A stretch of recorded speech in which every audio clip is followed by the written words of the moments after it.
कचहरी धमाके समेत दहशत गर्दी के वाक़यात में अफगान शहरी मुलव्वस हैं। वफाकी वज़ीर दाखिला ने वाज़ेह कर दिया, हुक्म दिया कि इलाका एसएचओ अफगान शहरियों को ढूंढें। मोहसिन नकवी ने कहा केपी हुकूमत को पैगाम है कि मुल्क का सोचें, सियासत बाद में कर लें। कहा मुल्क बम धमाकों और दहशत गर्दी का मुतहम्मिल नहीं हो सकता।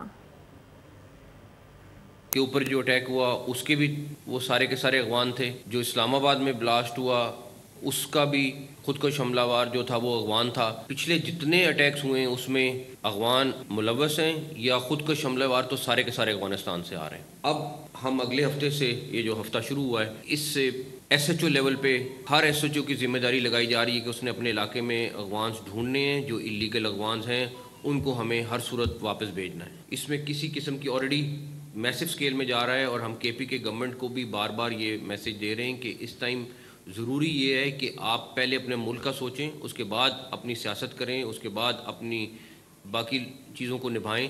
सबसे ज़रूरी है कि आपका मुल्क कहाँ पे है, आपका मुल्क किस चीज़ से सफ़र कर रहा है, सबसे पहले आप उस चीज़ को एड्रेस करें। और उनको ये हर सूरत फेडरल गवर्नमेंट का जो फ़ैसला है उसके ऊपर उनको अमल कराना पड़ेगा। बिकॉज उसकी रीज़न ये है कि हम नहीं अफोर्ड कर सकते और बम ब्लास्ट। एक तरफ मुल्क स्टेबिलिटी की तरफ जा रहा है, एक तरफ मुल्क इकॉनमी प्रोग्रेस कर रही है और दूसरी तरफ हम यहाँ पे ये ब्लास्ट अफोर्ड नहीं कर सकते। सब्सक्राइब करें और बेल दबाएं ताकि कोई खबर रह न जाए।